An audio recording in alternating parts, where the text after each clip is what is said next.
Hi, friends. I'm Scott Giles, and welcome to Power Talk, my podcast here on Facebook Live and YouTube.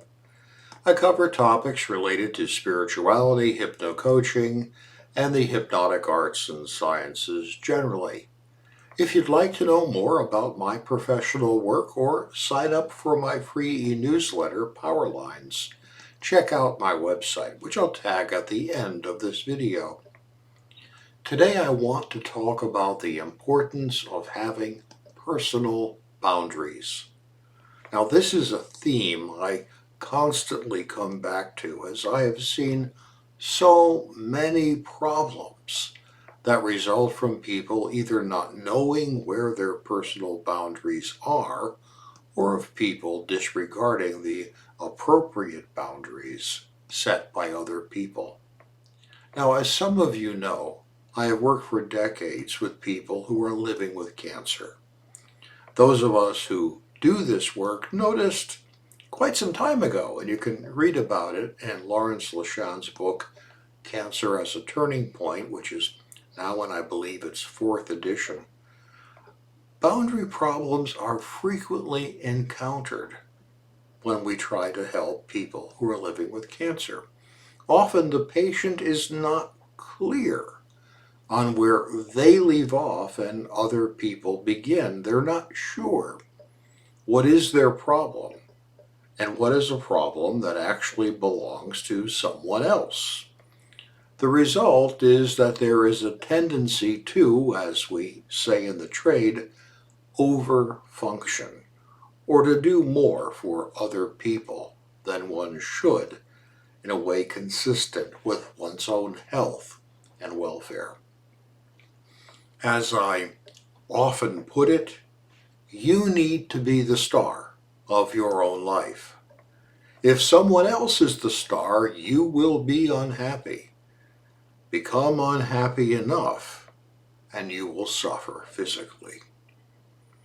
Now, while there is a limit to how far I want to push this metaphor, there is only one creature in creation that can thrive without good boundaries.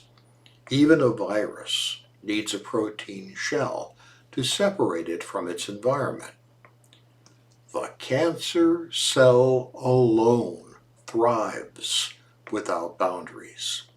It is by its very nature transgressional and invasive. Don't be like a cancer cell. Have good boundaries. But this is easier to say and much, much harder to do. One reason for this, I believe, is the prevalence of social networking in our society.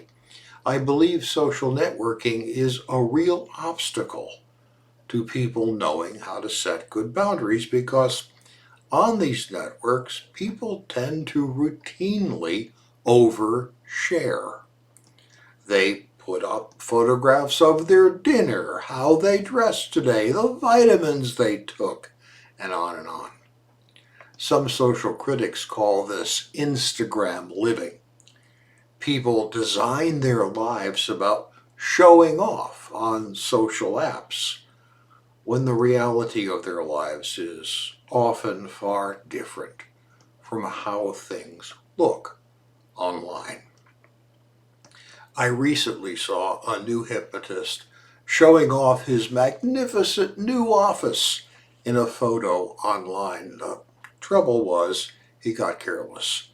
And if you look at the photo closely, you can see that he wasn't in an office at all. He was in the furniture section of an office supply store. Sad? Well, no. His boundaries were not good. If they'd been better, he wouldn't have been faking, and he's not going to get far by faking. But poor boundaries led him to believe he needed to impress other people, when actually he would have been far better just being himself. Bad boundaries are common in dysfunctional families. You have parents trying to control children far too much.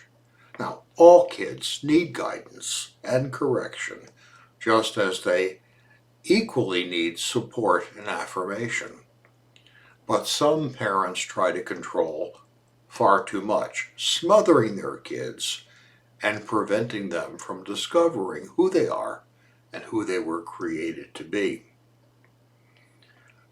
Dr. Murray Bowen, who kind of founded family therapy in the United States, used to talk about what he called the scale of differentiation. Differentiation is your ability to function as an autonomous individual without being manipulated by other people, knowing who you are and what you want. His scale ran from 0 to 100, but he didn't think that the members of any family operated at 100, where all the relationships were perfectly clear and well-bounded. He thought maybe Jesus and Buddha got to 70, and I'm not actually sure about that, as Buddha abandoned his family, and Jesus said some things that implied that he and his family really didn't get along that well. However, Bowen believed that a family that had clear boundaries, where family members took responsibility for themselves, did not over-control or smother other family members, was probably functioning somewhere around 40. Now that may not sound great, but there's a huge difference between a family that is functioning at a 40 on the differentiation scale and one that's functioning at 5. And most of the families that mess people up are somewhere around 5. Philosophers talk about knowing what your path in life is, because they believe that the ultimate philosophical task is self-knowledge. You should make decisions about the sort of person you want to be, and it has to be the sort that you want to be, not the sort your parents or anyone else wanted you to be. Then, having made that decision, you should stick to it. Sure, you will revise it as your experience and desires change, but the key thing is that you're the one doing the revision. You don't let other people decide who you should be. Now, this can be hard. I had a roommate in college whose political beliefs came to be too liberal for his conservative family. The result, they told him to change his beliefs or they would not pay for his college. That was a serious boundary violation. I mean, after all, he's entitled to his own politics. They were not entitled to demand their adult son follow their policies, or they would punish him. They way overstepped and injured their relationship with their son, probably forever and certainly in the long term. But this sort of thing goes on all over. We routinely see it in churches where people overstep and demand that other people do what they want. We see this in committee life, at congregational meetings, many other places. We see it in business, where micromanaging bosses defeat the energy and enthusiasm of good employees by not respecting or listening to them. Know who you are. Define yourself in your own mind. Know what is your problem and what is not. It's great to be a generous and compassionate person. I try to do that. But that doesn't mean you go around rescuing others or protecting them from the consequences of their own behavior, nor does it mean you let them walk over you. Holding to your boundaries is hard. If you do it, you will lose friends. But if so, they are friends you're probably better off without. You may lose a job or a promotion, but that may be actually better for you than letting yourself be abused. You can always find a better and more respectful job, or create one for yourself. In a great many cases, not in all, I acknowledge, but in a great many cases, remember that no one can take advantage of you without your consent. To get better at maintaining your personal boundaries, and no one will get it right every time, the easier it becomes to recognize other people who are behaving in a way that is not well-bounded. So one of the best ways to confirm your own boundaries is to watch other people mess up.